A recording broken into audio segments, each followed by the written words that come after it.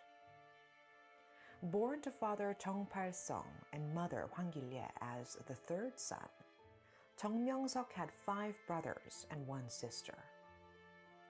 Living deep in the mountains, 𤔐𝔬𝔦𝔯 only graduated from elementary school. He started attending Sunday school after he heard from some guy, "The end of the world is here.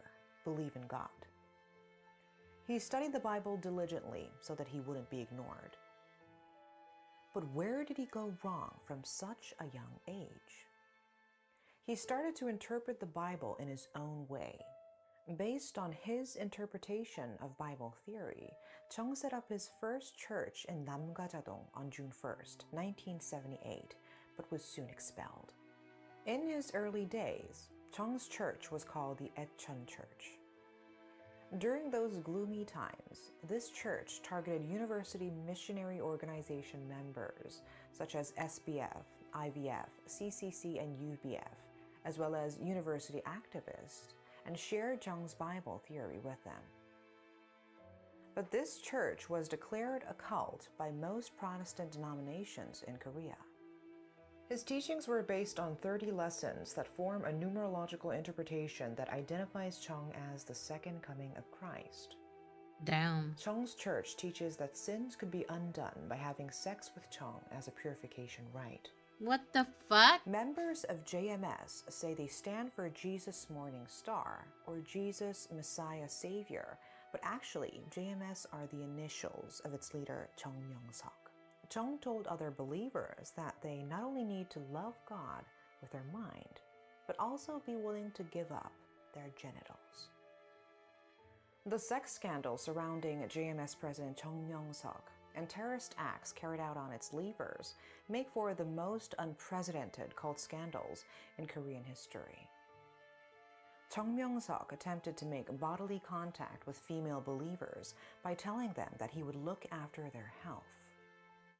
He told them he would see if they had cysts and approach them in that way. He is said to have molested these women, no matter if people were around or not. Yeah. There were testimonies that he touched breasts and buttocks as if he was examining them, and even stuck his fingers into the genitals of women, telling them he was looking for cysts in their uterus. Women who refused and left the church were watched by other members and were forbidden to talk, while women who accepted 𤔐's actions were sexually molested and raped under the guise of it being a divine blessing. Damn. According to a tell-all, JMS had a group of women who were at his disposal from the very beginning. 𤔐 preferred women who were young and pretty, taller than 170 centimeters, had good skin, and little body hair. Knowing this, female believers and church officials rounded up such women, and they were presented to him as sexual gifts. They even waited for tall and pretty girls in front of girls' high schools and women's universities. Not the They girls. eased the minds of these girls by having them practice walking at a modeling academy. Then, under the guise of saying they were going to study the Bible, the women were brainwashed, and they were told that 𤔐𝔬𝔦𝔯𝔬𝔦 was the Messiah. These women were then interviewed by who they thought was the Messiah, raped, and then taken care of by Chung until they were 27. JMS also turned these women into enablers, creating a vicious cycle where victims were now perpetrators themselves, facilitating his plan. 𝔐𝔬𝔱𝔥� was a pervert who was attached to female genitalia. He liked to fiddle with the victims' genitals and make jokes about it. 𝔐𝔬𝔱 claimed that he was the Messiah and said, "God has granted me all the women in the world, and if they refuse, they will be in big trouble." He then forcibly molested women and habitually teased them. 𝔐𝔬𝔱 called upon female believers and had sex with them in a perverse way, as well as habitually engaged in promiscuous behavior at his accommodations. He is also said to have engaged in promiscuous sexual relations with numerous women all at once on many occasions. JMS was at its prime when it was at the Nakseongdae Seoul Church in 1990. In March 1999, when JMS had 100,000 believers, the church appeared on SBS's Unanswered Questions. After the report was aired, more than half of JMS believers broke away. After details about JMS leader 𝔐𝔬𝔱 claiming he was the Messiah and using that to engage in sexual relations with many female believers was aired on TV, he started to receive sexual molestation accusations from former female believers. 4 former JMS female believers sued for 1.3 billion won in damages. Disgraced, 𝔐𝔬𝔱 fled to Taiwan in 1999. At the time, sex crimes were offenses subject to complaints, and so the statute of limitations was 6 months. He probably fled to buy time. Accusations continued to pile on while 𝔐𝔬𝔱 was fleeing.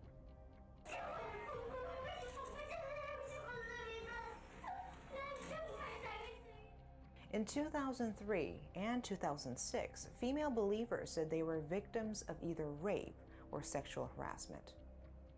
While on the run in 2003, Chung was detained by the When will Immigration your hair Office in come back? Hong I'm Kong gonna get for it back unlawful now, stay. Chan. Thank you for reminding He paid a me. bail of $100,000 and smuggled himself into China.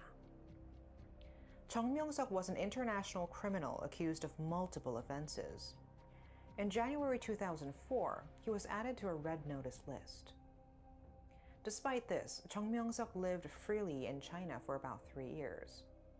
In 2006, a news report that Chung raped some 100 female believers from prestigious Japanese universities over the years shook the nation. What was worse was in April 2006, 2 Chinese female believers of JMS reported to public security that they were victims of rape by Chung. But he was protected by public security. When he was on the run in China, 𝔐𝔬𝔱 stayed in the city of Anshan, the hometown of local deacon Cho Young-ho. Chung threw large sums of money at local government officials and was able to maintain a close relationship with high-ranking Chinese officials. JMS believers proposed an investment to the government of 80 billion yuan, justifying it as tourism development for Anshan City. This is how the believers supported Chung when he was on the run. In 2007, the church is said to have made local investments totaling billions of won. But on May 16, 2007, Chung was arrested by Chinese public security authorities and not local Anshan authorities. The charges against 𝔐𝔬𝔱 in China were unlawful stay, a violation of the Passport Management Act, illegal religious assembly, violating the ban on religious activities, the smuggling of foreign currencies, and raping and molesting Chinese women. On February 20th, 2008, after 8 years on the run, 𝔐𝔬𝔱 was handed over to Korean authorities under heavy security consisting of some 700 guards, the largest security presence since the opening of Incheon Airport. There were some 1,300 JMS believers as well as the victims' families that day gathered at the airport. 𝔐𝔬𝔱 was sentenced to 10 years in prison in 2009 on charges of rape.